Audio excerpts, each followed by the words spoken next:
Seja bem-vindo ao PermutaCast, o podcast do Permuta Pro. Aqui você tem muitos ensinamentos e muito bate-papo sobre permutas, negócios imobiliários e incorporação de uma maneira geral.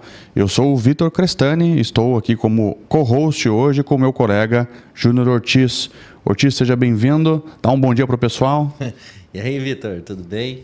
Aqui nós de novo aí, vamos bater um papo hoje sobre incorporação, sobre varejo, né?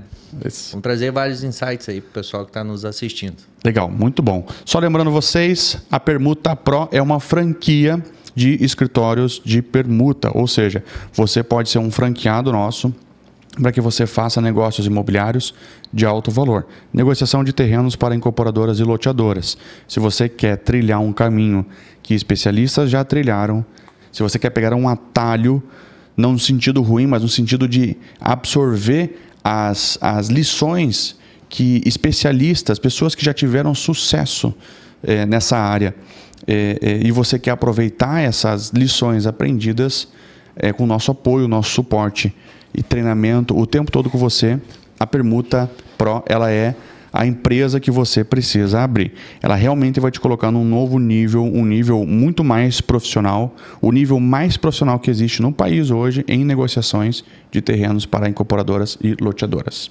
Muito bom. Júnior, e hoje vamos falar sobre incorporação, então? Eu acho que nem só sobre incorporação, acho que nós vamos ir além, né? Nós vamos pegar a visão do incorporador. A visão do incorporador, isso. Como que ele enxerga o mercado, como é que ele enxerga os terrenos que chegam na mesa dele, como que chegam isso. E eu queria fazer alguns exercícios aqui contigo até, para trazer para o pessoal, para a gente colocar o chapéu, às vezes, do pequeno incorporador, às vezes do grande incorporador, para a gente fazer exercício. E lógico que a gente não vai querer ter a pretensão de saber tudo, mas fazer esse exercício, porque cada exercício que a gente faz nessa linha assim, a gente coloca os nossos insights em outro patamar, quando se coloca para pensar nisso, né? E acho que a gente vai trazer algo bastante interessante aqui, inclusive para o incorporador que está entrando no mercado, para quem está pensando em incorporar, para o cara que já está em escala, que já está dando tração no seu negócio. Legal. E o cara que já está lá em cima. E eu acho que dois pontos que eu queria observar também são o seguinte: é importante entender como o incorporador pensa, porque assim você vai conseguir resolver mais problemas para ele. Então, o intermediador de terrenos de incorporadoras e loteadoras precisa saber como a pessoa que está do lado de lá do balcão, como que ela pensa. Porque se ela souber quais são as dores e os desejos dessa pessoa que é quem caneteia no final, ela vai estar muito mais alinhada para conseguir prestar um melhor serviço. Esse é um ponto.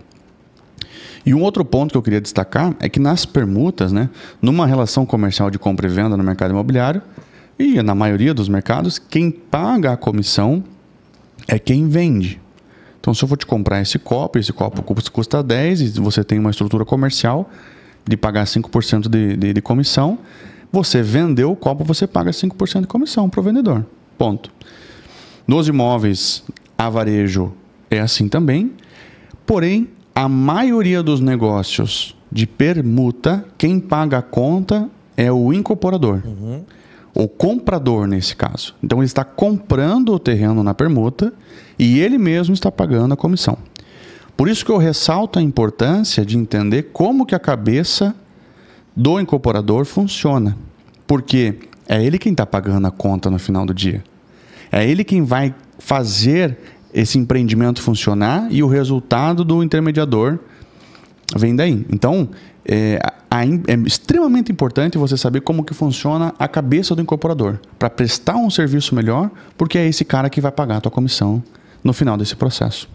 Ô Vitor, vamos começar com o incorporador, que é aquele cara que está fazendo a transição de empreiteiro ou construtor para incorporador. Ele fazia serviços para outros e ele começa a pegar os primeiros terrenos ali, tá?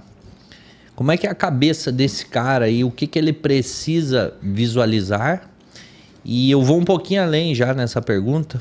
Não, eu acho que o que ele precisa visualizar? Eu vou separar as perguntas para não ficar muito longo.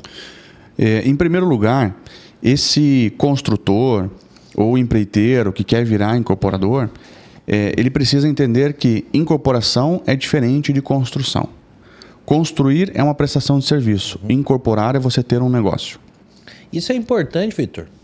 Muitas pessoas me perguntam, né? Mas tem gente que não sabe. Diferença entre construtor e incorporador. Responde isso aí. O construtor, ele é uma empresa que constrói, como o nome já diz, mas é aquele que de fato põe a mão na massa. Aquele que faz a obra, onde os pedreiros estão contratados por essa empresa, os carpinteiros, os almoxarifes, né? Quem trabalha com a ferragem. Então, não necessariamente ele é o responsável financeiro, o responsável pelas vendas, o responsável pelos impostos a recolher dessa obra. Então, ele pode ser um contratado, ele costuma ser um prestador de serviço. Esse é o construtor. E hoje, quase 100% é assim, né? Eu acho, das construtoras, né? A maioria das construtoras... Né, as incorporadoras... As incorporadoras costumam terceirizar, sim. Tá? Então, pode ser uma construtora ser incorporadora também? Pode. Então, algumas empresas elas têm lá no CNAE, que são as atividades na qual ela atua, onde ela tem o da incorporação e tem o da construção de edifícios, por exemplo, que são CNAEs, atividades diferentes. A incorporadora, não necessariamente, já tem muitas incorporadoras que são grandes que não tem um pedreiro registrado em folha, por exemplo. Por quê? Porque a atividade do incorporador é ele quem vai ser o responsável por registrar essa incorporação no cartório e ele que fica como o responsável dos direitos e das obrigações perante a Lei 4591, que é a Lei da Incorporação. Que é ela quem vai regrar o condomínio que vai se implantar naquele local. O construtor pode não ter nada a ver com isso. Né? Então, no mercado de São Paulo, por exemplo, é muito comum você ter incorporadoras separadas de construtoras. Aqui na região de Santa Catarina, é muito comum você ter construtora e incorporadora. E agora alguns serviços eles começam a terceirizar. Até que chega um ponto onde ele percebe que vale a pena terceirizar tudo.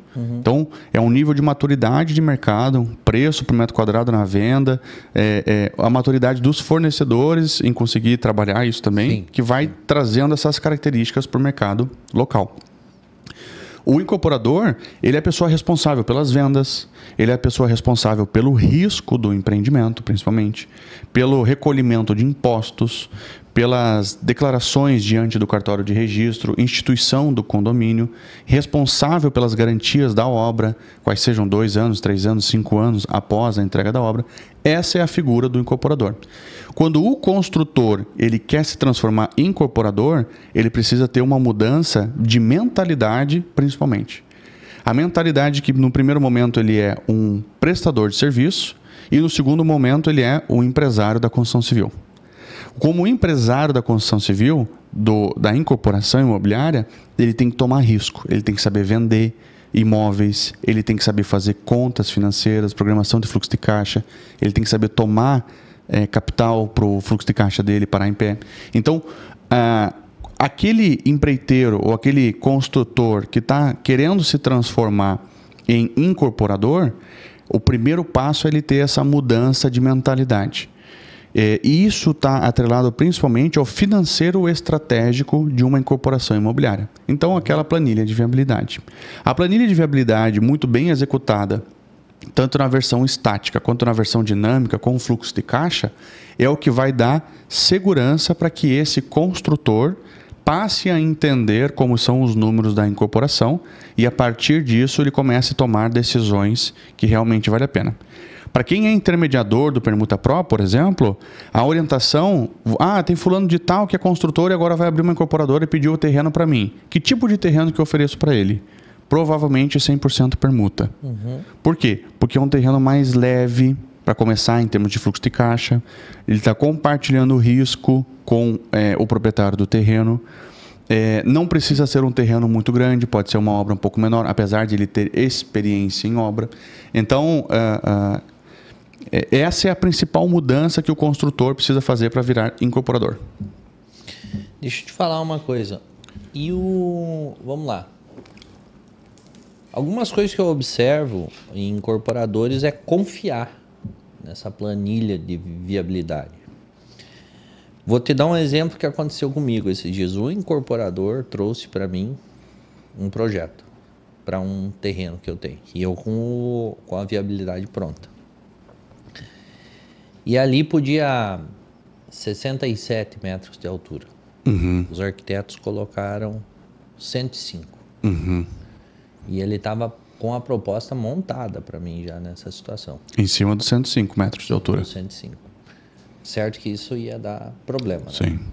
Então, com a nossa planilha montada aqui, eu disse, cara, dá uma olhada lá com os arquitetos, não quero me meter no trabalho deles, projeto lindo e tal, mas dá uma olhadinha e pede para eles conferir isso. Então, imagina o tamanho da ajuda que a gente tem, que eu dei para ele aí para fechar esse negócio, né? Agora, como que o incorporador vê esses terrenos que chegam para ele, essas viabilidades, porque muitas vezes chega um terreno numa matrícula, né? Perfeito. Como é que ele trata isso? Lá dentro, o trâmite interno para ele chegar numa proposta ou ver se aquilo é viável? O que acontece? Para esse novo incorporador, normalmente ele não tem um arquiteto interno ainda. Uhum. Ele tem um conhecido que tem um escritório de arquitetura que está dando suporte para ele nesses primeiros momentos. Qual que é o perigo disso? Por que ele tem um arquiteto externo? Normalmente, o próprio incorporador deve ser o maior conhecedor do plano diretor. Ele tem que saber de cabeça as métricas de determinada situação do zoneamento, largura da via, que determina a altura, até onde vai, até onde não vai. Essa é uma responsabilidade que precisa estar no incorporador. Se ele terceirizar isso, o risco do negócio dele cresce exponencialmente. Por quê? Porque um erro na construção civil... vamos lá, a proposta era 15 apartamentos de permuta. Que seja 14, né, que era o correto, por exemplo, ou o mais assertivo para gerenciamento de risco. Uhum. Com 14 apartamentos para 15 dá a diferença de que seja um apartamento de 600 mil reais. É somente um apartamento, mas são 600 mil reais.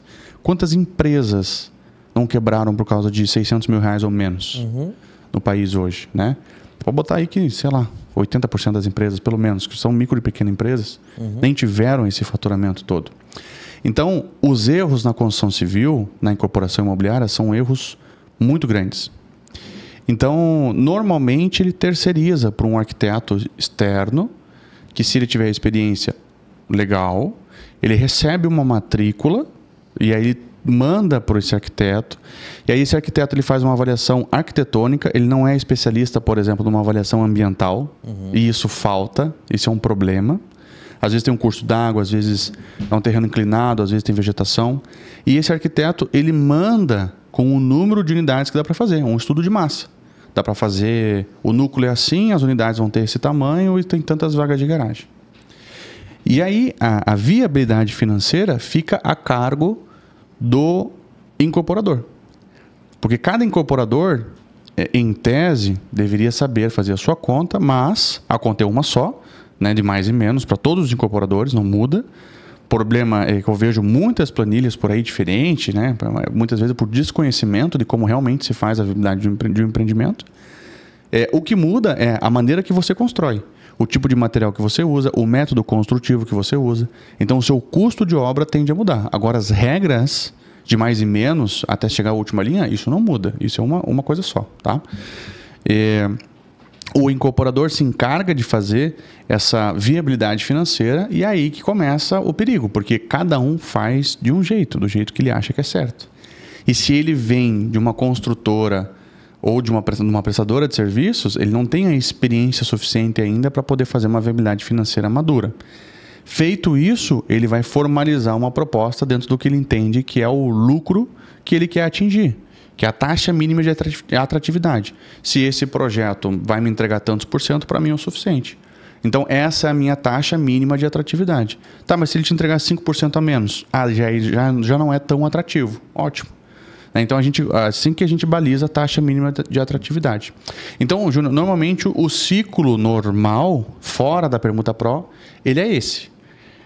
recebe uma matrícula ou um KMZ ou uma foto do terreno de cima, manda para o arquiteto faz o projeto, manda para o incorporador faz a viabilidade financeira e depois ele formaliza a proposta. Qual que é um dos principais desafios aqui dessa dinâmica? O prazo. Né? Terrenos nobres estão sempre sendo assediados. Se você demorar para fazer a sua proposta, tem outro incorporador que vai fazer essa proposta para você. Né? Sim. E aí o que acontece? Hoje, na Permuta Pro, por exemplo, nós apresentamos o terreno com uma viabilidade pronta. Então, quando o terreno é ofertado, ele não é ofertado somente a matrícula. Ele é ofertado a viabilidade pronta, com uma proposta que encaixe, já alinhado com o proprietário do terreno. Isso resolve um número de dores do incorporador muito grande.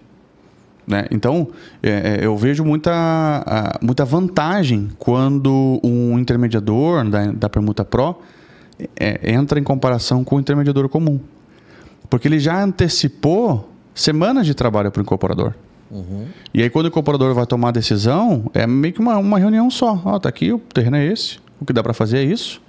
Né? Você é muito exemplo disso, porque você trabalha essas propostas de maneira muito madura, faz uma análise de potencial muito madura.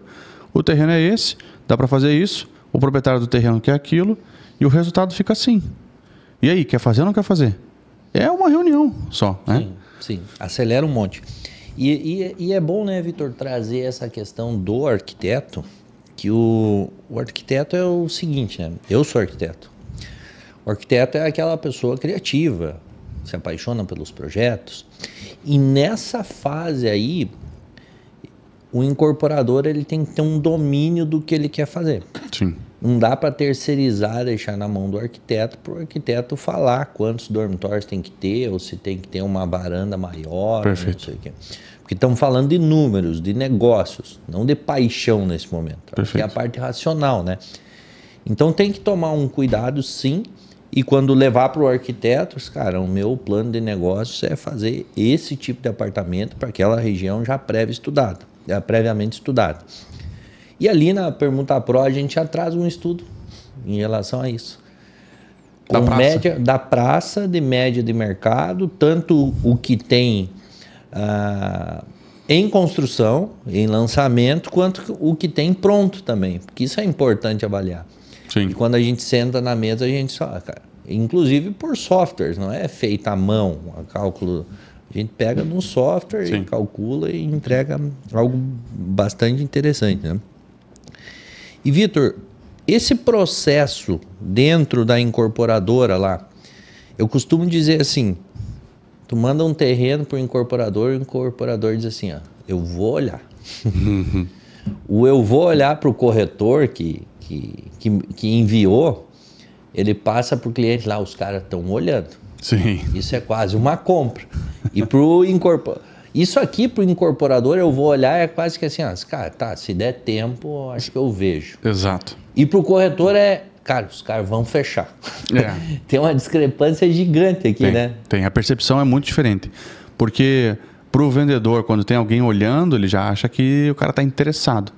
Mas na realidade, na cabeça do incorporador, ele precisa avaliar para saber se ele está interessado ou não. Vou colocar na fila. Vou colocar na fila, literalmente, tá? Quando eu recebo um terreno, por exemplo, eu digo assim, vou fazer projeto, o corretor normalmente já acha que pode gastar comissão já, né? Mas na verdade eu estou interessado em saber o que dá para fazer nesse terreno e se a proposta que eu consigo encaixar para a minha taxa mínima de atratividade ficar boa é suficiente para os donos do terreno. Né? É uma mudança de mentalidade entre as partes muito grande, porque um está querendo vender, outro está querendo comprar, só que o incorporador faz isso no dia a dia, né? E ele tem uma oferta de terrenos que costuma ser alta. Já o dono do terreno, se não for um terreno extremamente nobre, ele não está recebendo proposta todos os dias.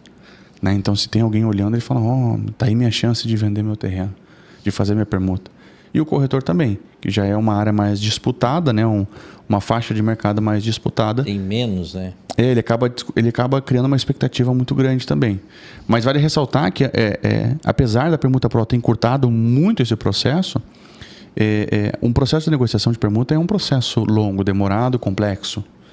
É por isso que ele paga bem. Se fosse simples, não pagava tão bem quanto ele paga, correto?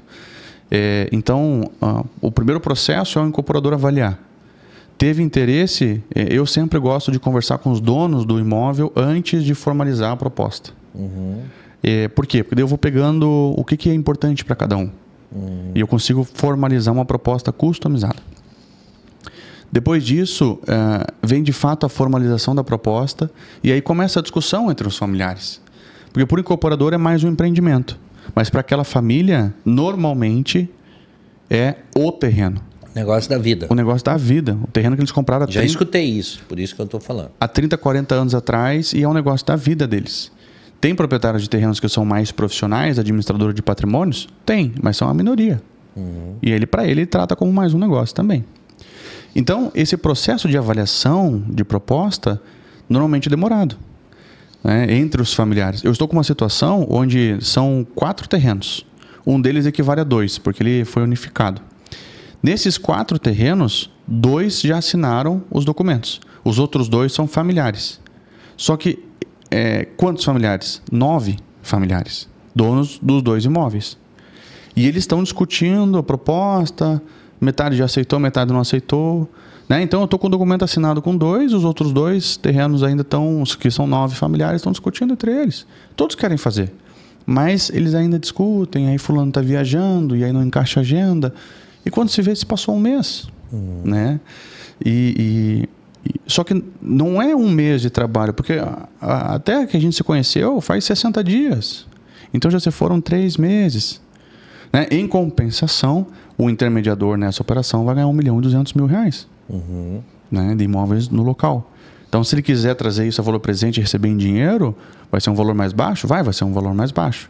Mas a pergunta é, se a cada 3, 4 meses, e você não vai tocar somente um negócio, mas digamos que você toque um negócio a cada 4 meses, para ganhar R$1.000.000, R$1.200.000, você consegue fazer um patrimônio por ano muito legal, né?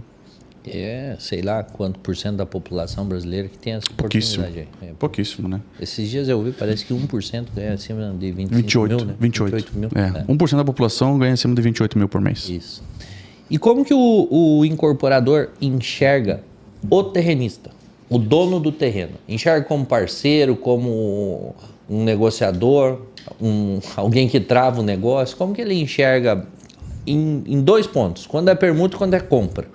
Primeiro, quando é compra, é uma negociação agressiva. Porque quando é compra, quanto pagar o menor preço, melhor. Ponto. Né? Então, a negociação tende a ser mais agressiva. O incorporador olha para o dono do terreno como um adversário. Que ele precisa vencer esse adversário, as barreiras que esse adversário vai colocar para poder fazer essa aquisição. E quanto mais ele espremer, melhor vai ser o resultado dele. Isso é na compra. Então é uma relação bem agressiva, bem egoísta, assim, na compra, né? Já na permuta é diferente. É uma relação de parceria, é preciso haver um encantamento do dono do terreno, e nós vamos trazer um convidado que num próximo podcast, que ele é muito bom nisso, nessa parte de encantamento de projeto, que é o Cláudio Dapani. Então, ele faz um encantamento, vende aquela ideia desse empreendimento futuro, porque afinal de contas ele vai ser teu parceiro, teu sócio por anos, né? Dependendo da modelagem societária, jurídica que for feita ali para a empresa, ele vai ser teu sócio. Mas também, ao mesmo tempo que ele é visto como parceiro, ele é visto como alguém que não é especialista no assunto. Porque o especialista é o incorporador. Então, assim, você é meu parceiro, mas quem manda aqui sou eu. Por quê? Porque, vamos definir produto. Não, você não define produto. Quem define produto É a incorporadora. Ah, cor de fachada, você quer botar... Às vezes tem alguns incorporadores que deixam botar o nome no empreendimento. Né? É porque é um pedido da família, né? Quer definir uma cor de fachada, uma outra coisa, né? Participar do projeto, mas não deliberar sobre o projeto. Como que o incorporador vê isso? O cara tem que ter uma sacada maior, ou tem que ter algumas coisas assim, começa a colocar pontos dentro do projeto, exigências dentro do projeto.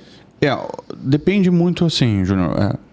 Por exemplo, quando o proprietário de terreno tem 0 qualificação e experiência no mercado imobiliário, isso nem entra em pauta no momento da negociação, porque isso se resolve antes de fechar o contrato. Né? Eu já discuti muitos contratos no qual eu fechei como incorporador, no qual a outra parte, o permutante, ele queria participar do projeto. E aí nós ficamos naquela...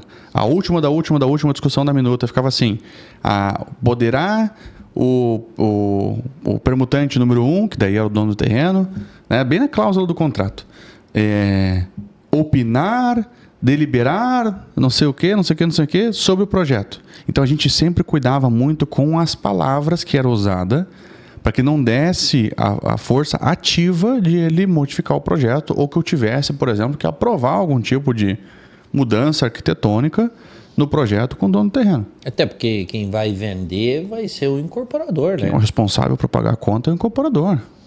Então eu não posso me responsabilizar por algo que você está definindo, correto? Lógico. Só que isso é definido antes de fechar a permuta.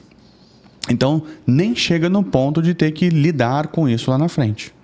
Né? Agora, muitas vezes existem incorporadoras que, por motivação estratégica, não vão tocar determinado projeto de terreno que é deles e preferem permutar com outra incorporadora. Então você tem um conhecimento específico e experiente do permutante também. Nesse caso, algumas exceções podem ser abertas. E aí você define assim, o nome do empreendimento, a aprovação do produto arquitetônico, né, em conjunto, traz ele para uma discussão. Eu de praxe, mensalmente eu faço um acompanhamento com todos os meus permutantes, mandando como que está o projeto, às vezes mando uma imagem do projeto, mando o protocolo que foi recém-feito no órgão ambiental, por exemplo, para que ele participe. Mas participar é diferente de deliberar. Então, o incorporador ele precisa ter autonomia nisso. Ele fica mais confortável com autonomia, porque, afinal de contas, ele que é o responsável sobre isso. Entendi. E como que é a visão do incorporador em relação ao corretor de imóveis, que traz o terreno? A visão do incorporador, ela é mais ou menos assim. Geralmente, na maioria, tá? Ela olha para o corretor hoje como um captador. Se ele é um bom captador, trouxe um bom negócio, você traz um negócio para mim, eu bato o olho e falo assim, é um bom terreno. A partir dali, meio que acabou o seu trabalho. Você vai meio que juntar documento só e acabou. Isso eu acho muito triste isso. Mas é a realidade de como o incorporador normalmente enxerga o intermediador. E isso é culpa do corretor de imóveis. Por quê? Porque ele não se qualifica o suficiente para ser mais importante nesse processo do que um bom captador. E eu vejo isso como muito perigoso também para o mercado, sabe? A partir do momento que começa a aparecer, isso dá margem para qualificar trabalho. Quando começa a entrar alguém que entrega um trabalho um pouquinho melhor, começa a estreitar o espaço dessas pessoas. Exato. Que é o legítimo aquele, eu sempre fiz assim, estava funcionando. E a gente tem visto, né? É exponencial as mudanças, né?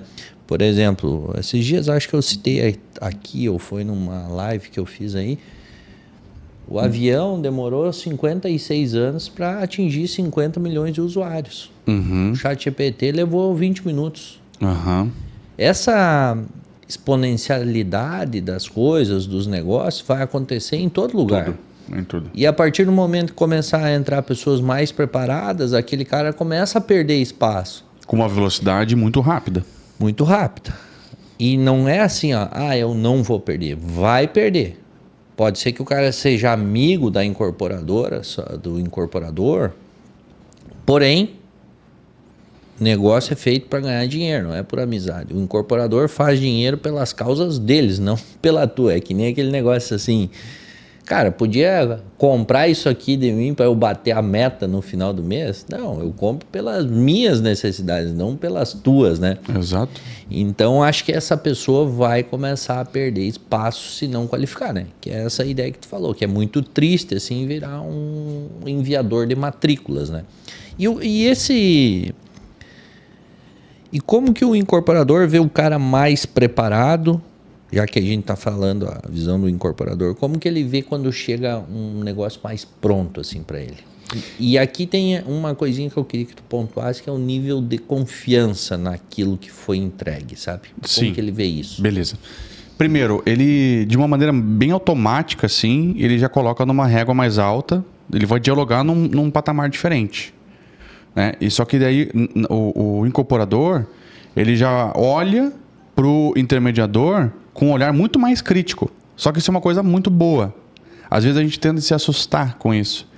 Né? Então, assim, beleza, existe a situação A, onde o intermediador traz o terreno, o incorporador olha para ele e fala assim, a partir de agora é comigo, um abraço, senta lá, Cláudia, e se eu precisar de algum documento, você vai no cartório pegar para mim. Ponto. Essa é a situação A. A situação B é quando chega um trabalho detalhado. E aí o corretor de imóveis, o intermediador, ele abre na apresentação, e aí o incorporador ele já bate o olho e fala assim, esse custo de obra está errado. Esse imposto não é assim. Né? A gente tende a se assustar com essas críticas, mas isso é bom, porque o incorporador já automaticamente colocou num nível diferente de tratativa. Né? Então, não se assuste, para quem é intermediador, não se assuste com isso. Faz parte. O incorporador não vai ficar dizendo assim, olha, eu vou te colocar num nível diferente de tratativa, tá? Eu vou criticar algumas coisas aqui, mas não fique assustado. Não vai ter essa conversa, cara. Feedback de trabalho. É feedback de trabalho, né? Só que automaticamente ele sabe que o diálogo está num nível maior. E aí ele começa já a fazer as críticas. É que o meu custo é um pouco maior do que isso aí. A permuta que eu pago não pode chegar nisso aqui. Ou o meu custo no meu modelo de negócio, o dinheiro tem um custo que é um pouco maior do que esse, por exemplo. Né? Então, isso já é um diálogo muito mais para frente. Então, como o intermediador tem esse domínio, inclusive ele pode fazer junto várias simulações com os custos do próprio incorporador. Pode, né? Pode. Eu sugiro, inclusive, que havendo interesse, jogue-se com planilha aberta. Porque a estratégia, quando ela é montada a 4 mãos, ela tem uma chance de sucesso muito maior. Né? E aí, o intermediador já vai pegando a experiência. Incorporador X gosta de ver as coisas dessa maneira. A partir dessa primeira reunião, o que vai acontecer? Ele já vai mandar os próximos estudos na linguagem que aquele incorporador gosta. Né? Então, essa confiabilidade desses dados sempre vai ser checado. Sempre vai ser checado pelos incorporadores. Então, você, Júnior, por exemplo, você foi meu mentorado, é meu sócio hoje, me manda projeto, é arquiteto, sabe fazer a viabilidade financeira, me manda projeto, mas mesmo assim eu repito o projeto. Lógico. Por quê? Porque eu desconfio do seu trabalho? Não tem a ver com você. É porque a minha estrutura, eu preciso que uma pessoa interna minha faça. Essa covalidação.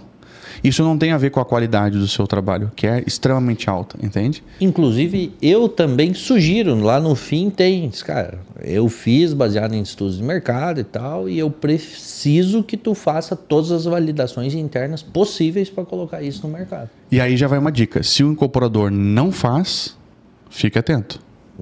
Porque muitas vezes, se ele está aceitando estudos de mercado dessa forma, uma coisa é aceitar o seu estudo que eu já conheço, por exemplo. Uma coisa é aceitar o estudo da minha equipe que eu já conheço. Agora, de arquitetos terceiros eu não aceito. Eu não conheço o estudo. Isso é um ponto importante. Tu falou em detalhamento, tá? Na minha cabeça eu controlo tudo em níveis, assim, sabe? Níveis de detalhamentos. Porque eu fiz diversos cursos, assim, eu gosto muito de aprender e pegar várias visões. E não tem um melhor, não tem um pior, tem alguns que servem para o que eu acredito para os meus negócios. Perfeito. Tem algumas planilhas que ela basicamente não faz um estudo de massas. Ela pega o plano diretor, coeficiente, até joga algumas coisas de preços, mas não tem o estudo de massas. Para mim, esse é quando chega mais pronto, assim, é o de entrada, né? Sim. Só que esse tem um problema também. Ele não considerou altura máxima, recursos, vagas de garagem, às vezes até tem alguns que consideram. Porém, isso tem um grande problema, que às vezes tu pega um terreno de 1.000 metros quadrados, que ele é quadrado, tu consegue desenvolver um bom projeto. Mas se ele não tem frente, ele é estreito, é os mesmos 1.000 metros quadrados que tu vai colocar lá numa planilha que só vê esses números, e ele vai dar o mesmo resultado, por causa dos 1.000 metros quadrados. Sim. Mas se tu pegar e fazer uma volumetria, fazer um estudo de massas, tu coloca os recursos, muitas vezes não é viável. É porque essa tese da conta de papel de pão, vamos dizer assim, que eu faço uma fórmula única com os índices urbanísticos, vamos dizer, isso é muito costumeiro entre os corretores de imóveis, essa tese só funciona em terrenos perfeitos, vamos dizer assim. O que é um terreno perfeito? É um terreno que tem no mínimo 35, 40 metros de frente, para que você consiga colocar uma edificação quadrada, mais quadrada geometricamente, né? Por quê? Porque daí você vai ter todos as faces dos apartamentos com janela, você vai conseguir encaixar banheiros sem duto. Então são características do desenho arquitetônico que exige um conhecimento técnico pelo qual o corretor de imóveis ainda não passou. Então, essa planilha de viabilidade, ela é deficiente. A tese dela é inválida para N motivos, N formatos de terrenos. Certo. Por isso que é necessário fazer um projeto arquitetônico, sim. Vamos lá. Eu queria chegar nesse ponto. Essa primeira é o primeiro nível, ok? Ok. Eu acho que o que a gente entrega é um segundo nível.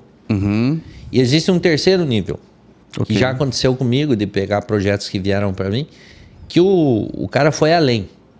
Ele desenhou, porque a gente entrega um nível de áreas de apartamento, não faz a planta detalhada, nem nada, né? Diz, cara, metragem privativa, né? Muitos chegam com o desenho da planta fechado, fachada, madeirada, todas essas coisas assim, que eu acho que é um terceiro nível de detalhamento que, no meu ponto de vista, olhando como incorporador, cara, eu quero autonomia para mudar isso aqui. Perfeito. Não resolve. Perfeito. Não resolve para mim. E o nível 1 também não. Exato. Por mais que o nível 1 esteja incompleto na nossa conversa aqui, no nosso ponto de vista, e o nível 3 esteja bem completo, nenhum supre. Não resolve, porque assim, o incorporador quer autonomia e muitas vezes ele tem um produto já bem formatado na carteira. Por exemplo, eu gosto muito do 74 metros quadrados. Planta quadrada. Né? 74 metros, planta quadrada, eu faço ou uma suíte mais ou 2 suítes eu consigo encaixar. Dependendo da geometria que essa planta vai ficar. Então, é um produto que eu gosto, que eu sei que vende bem, que eu já tive experiência com ele. Talvez você vá desenhar, né, ou outro corretor, ou outro arquiteto, desenhe um produto que venha com 2 suítes de 80 metros, 82 metros, 85 metros, que é um belo apartamento. Né? Em termos de, se eu quero para mim esse apartamento, para eu morar. Agora, para eu vender, ele vai ficar com um ticket muito alto. Ele vai competir num produto de 2 dormitórios, 2 suítes, que vai competir com um produto, se é 10 mil reais, por exemplo, um metro quadrado, ele vai ficar 850 mil. 85 metros quadrados. Ele vai competir com aquele produto que tem no mercado de 2 suítes de 74 metros quadrados, 740 mil. Quem está comprando vai sentir essa diferença de 110 mil reais. Quem está morando dificilmente vai sentir essa diferença. Sim. E lembra que eu tenho uma planilha lá que está virando aplicativo agora, tá? Essa aí. Vai ser muito massa, cara, isso aí, quando vir para o mercado. Já está quase pronto. Que é diferente, cara. É diferente olhar empreendimento para investir, para alavancagem, que o pessoal coloca tudo no mesmo cesto. Nós vamos gravar um podcast, inclusive, né, sobre varejo e tal, nós vamos falar sobre isso. Sim. Mas é diferente esse raciocínio aí que tu tem, Inclusive é a visão do incorporador. Cara, eu vou fazer para investir, ou vou fazer para moradia, ou vou fazer para férias. Exato. E vou fazer para investir para alavancagem, que tem tudo a ver com o que o incorporador tem que botar na estratégia dele, ou para short stay, Isso. long stay. É diferente, porque isso tem que estar alinhado com a estratégia financeira do empreendimento. Como que ele vai bancar esse empreendimento? Se ele quer acelerar fluxo de caixa, diluir fluxo de caixa, acelerar a obra, por exemplo, isso acontece. Tem um incorporador regional, que até isso é um grande perigo, né? Eu digo da diferença de incorporadores que são incorporadoras que são feitas por engenheiros e incorporadoras que são feitas por pessoas da área comercial do marketing. Né? Então, uma é mais técnica na parte das obras, nos processos, e a outra é mais venda. E um incorporador recentemente me chamou e ele falou assim, Vitor, a gente não está conseguindo bater o nosso custo de obra aqui. Eu falei assim, como assim? Né? Eu estou vendo o tapume de vocês para tudo que é lado assim, e vocês estão discutindo custo de obra ainda? Não conseguem acertar esse ponto? Mas como é que vocês fundamentaram o negócio de vocês, né?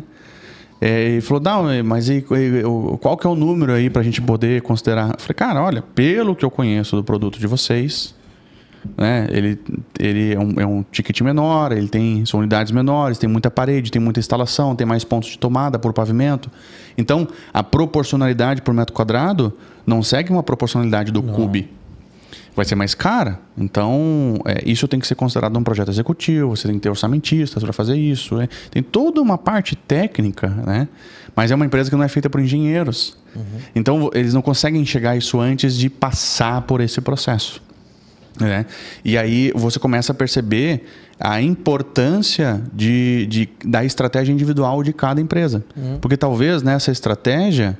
A estratégia de venda alavancada, venda rápida para investidores funcione porque são unidades menores, porém existe também essa questão a ser considerada que são os custos dessa operação que acabam aumentando também. Eu gosto de explicar sempre de uma forma muito simples assim, ó. Eu sempre digo assim, se a gente conseguir explicar as coisas para qualquer uma pessoa entender, tá tudo certo com a explicação, né? Porque quando a gente fala, a responsabilidade da comunicação é nossa. No emissor, né? No emissor. Esse negócio de apartamentos maiores e menores sempre tem essa discussão, que eu acho uma análise muito simplória, só olhar para o valor do metro quadrado. Sim. Tá? Simples. Quando ela estúdios, unidades pequenas, é bem simples da gente olhar. Pega as áreas molhadas. Um loft, um estúdio, ele tem um banheiro e ele tem uma cozinha. Isso. Um apartamento de 3 dormitórios, ele tem banheiro e tem cozinha. Tem mais banheiros e mais cozinhas, né? Mas uma cozinha tem para um e tem para outro. Sim. E quais que são as áreas mais caras para se construir hoje, de metro quadrado? São as áreas molhadas. Banheiro, por exemplo, tem instalação, você vai colocar uma instalação para coisa simples, que as pessoas não veem isso, mas tipo uma tomada. Sim. Uma tomada para secador de cabelo é uma tomada que tem uma fiação mais grossa. Isso. Tá? Tem os sistemas de água aquecida, que não passa no restante da casa. Isso, não passa no restante. Impermeabilização. Impermeabilização, revestimento. Revestimento em parede, por exemplo. O próprio gesso tem que ser um gesso diferenciado, que combate suporta umidade. Então tem todas essas coisas assim. E isso tem num loft, vamos diluir a área que não tem tudo isso. Perfeito. Aí por aquele tamanho. Então tem num loft, tem no D2, tem no D3. Proporcionalmente, a área mais cara no loft é maior do que numa área... Talvez ali a gente tenha uma cozinha de 5, 6 metros quadrados, mas um banheiro de 3 metros quadrados, 9 metros quadrados em 30 metros quadrados, que são áreas molhadas. Isso. Num outro lado de 80, pode ser a mesma... Vamos pegar o de 2 dormitórios sem suíte, que tem só um banheiro também. Que chega a 60 metros quadrados, vamos dizer assim. É a mesma coisa. Mesma estrutura. Só que é o dobro de área. Isso. Então, acaba diluindo. Eu gosto de explicar isso dessa forma assim, acho que fica compreensível, pelo menos. Outro ponto que eu gosto de explicar também é assim, ó, tem uma planta onde tem 4 apartamentos de 60 metros, por exemplo, cada um. Mas eu tenho a mesma planta, mesma metragem, só que eu tenho 9 apartamentos de 30 metros, por exemplo. Tá? Que vai dar mais ou menos ali a mesma metragem. Aí a pergunta é, quantas paredes eu tenho nesse mesmo espaço? Quantas tomadas eu tenho que passar a mais? Né? Quantos banheiros eu vou acabar fazendo a mais? quantas divisórias, quanta área de parede eu vou ter que rebocar, emassar e tudo mais. Então, acaba sendo o custo por metro quadrado, os mesmos 300 metros quadrados de laje, por exemplo, o custo é diferente nessas duas situações. Sim, sim. Vitor, e a precificação do metro quadrado, quando vem desses estudos prontos, por exemplo, os 3 níveis de estudos ali podem trazer preços por esse metro quadrado. Na venda ou no custo? De venda. Tá. De venda. E de custo também. Como é que o incorporador vê isso? Tá? Porque, vamos lá, esse nível 1, ele não define padrões, né? O nível 2 define padrões. Sim. E o outro talvez venha com um padrão totalmente definido. E pode ter variações aí drásticas, né? Como é que o incorporador vê essa precificação aí? Quem traz é um corretor, né? Um arquiteto que faz. Sim. O custo é até melhor, assim, considerar o CUB, mais aquilo que não está incluso no CUB. Essa parte de custo tem que ser meio generalista, assim, porque é muito individual, realmente muito individual da incorporadora. O preço de venda é do mercado, não é da incorporadora, né? Mas o que eu oriento sempre, o que o incorporador gosta de ver? Como que funciona a mentalidade do incorporador? Ele não gosta de ver a conta batendo com números otimistas. Por quê? Porque ele precisa pensar no pior. É ele que vai ter que pagar a conta. Então, você precisa já alinhar expectativas entre o dono do terreno e o incorporador com números conservadores. Porque se nos números conservadores está fechando, o incorporador até se ajeita na cadeira assim e fica otimista em relação a esse negócio. Eles estão pedindo isso, né? Tá bom. Mas nesse preço de venda, eu sei que lá vende um pouquinho melhor. Talvez ele nem fale isso, mas ele pensa. Mas ele vai se interessar, porque se está batendo a conta no cenário conservador, no cenário que ele sabe que dá para executar, que é a tendência, ele vai ficar mais confortável. E esse cenário de vendas que é proposto, é nos dias de hoje ou no lançamento daqui a 1 ano e 6 meses, a 24 meses, 2 anos? Dia de hoje. Tem que ser no dia de hoje. Por quê? Porque o custo é do dia de hoje também. Isso é importante, né? Porque às vezes, mas eu vou considerar o lançamento daqui 2 anos. Sim, coloca uma projeção ali. E o CUB daqui 2 anos também é diferente. Isso, então tem que fazer o cálculo. Tem que fazer os dois lá na frente. Isso é importante frisar. Para quem está nos escutando aqui, o mercado financeiro, os números trabalham sempre a valor presente na avaliação da incorporação. E aí, por quê? Porque o custo do dinheiro no prazo para você pode ser diferente do meu. O dinheiro que você toma tem um custo, o dinheiro que eu tomo talvez tenha outro. Então, não vamos entrar nessa seara de discutir isso, porque vai parecer que a gente está discutindo mérito, e não é isso. Entendi. Né? Não dá para entrar num cenário de isso ou aquilo. É isso e aquilo, os dois. Isso, a gente tem que complementar uma visão com a outra. Então, para a gente comparar banana com banana, é sempre a valor presente. Quanto que vende hoje, quanto que custa hoje. Ponto. Bacana. Ô, Vitor, e essa visão aí do incorporador em relação às negociações de comissionamento com o corretor? Qual que é a visão do incorporador lá? Porque existe a comissão calculada lá, 5%, talvez não, 5% da permuta. Mas é de um negócio que vai ser entregue daqui a 5 anos, é algo do futuro, né? Sim. E muitas vezes entra em conflito nessas negociações, né? Demais. Tem uma certa maturidade para lidar com isso. Como que o incorporador enxerga isso? É assim, normalmente o incorporador é a pessoa numa permuta, é quem acaba pagando essa comissão. Então, isso é algo que varia muito pela prática. A legislação do CRECI, ela determina um valor específico, porém ela deixa aberto para acordo entre as partes. E o acordo entre as partes, na prática, no Brasil, ele acaba sendo muito regionalizado. Então, em determinada região, as incorporadoras fazem de um jeito, em outra região do país ela faz completamente diferente. Mas, via de regra, o que eu entendo e o que eu pratico? E, inclusive, eu já compro os projetos com esse custo mapeado. Calculado. Que é o quê? Eu entendo que é 5% sobre o valor daquilo que eu estou comprando. Ponto. Né? Como que eu estou pagando? Isso é uma outra conversa. Se eu estou pagando sobre permuta, é uma base. Se é sobre dinheiro, é outra base. Então, o que eu vejo muitos incorporadores fazendo, que eu não acho correto, e que o corretor não consegue se defender em relação a isso. O incorporador está comprando na permuta, ele paga, por exemplo, 20 milhões por um terreno em imóveis futuros a construir, e isso é uma situação. Só que na hora de precificar a comissão do corretor de imóveis, ele fala assim, eu vou te pagar esse terreno no mercado hoje, se fosse comprar no dinheiro, seria 8 milhões. Então eu vou te pagar 5% sobre 8 milhões, por exemplo. Só que o que eu entendo que é uma falha nesse modelo? O incorporador não está comprando o terreno por 8 milhões. Está comprando por 20 milhões em imóveis futuros. Né? O correto é seguir a mesma linha, a mesma base de negociação. Porque você está remunerando sobre um negócio que não existe, a compra de 8 milhões no dinheiro, por exemplo. Então, seguindo a trilha dos 20 milhões, 5% sobre 20 milhões, é em imóveis futuros.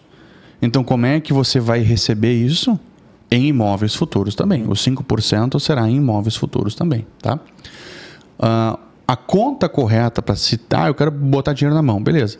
Então, a conta correta para se fazer nisso é trazer isso a valor presente. Esse valor dos 5% sobre 20 milhões, trazer a valor presente. Essa é a formatação correta de se fazer. Né? Só que existe um nível de complexidade e de mudança de mentalidade do que o mercado hoje, em sua maioria, pratica. Porque não são todas as pessoas que sabem trazer valor presente, por exemplo. Sim. Porque também o valor presente para uma empresa é diferente da outra. Porque qual que é o risco que você vai considerar? O que você utiliza, Vitor? Eu utilizo assim, depende um parâmetro de Selic. Né? Então, o que eu avalio? Muito risco, né? Para fazer incorporação. Todo o capital envolvido na incorporação, eu utilizo essa mesma base. Se eu deixar meu dinheiro parado hoje na Selic, ele vai me rentabilizar um X.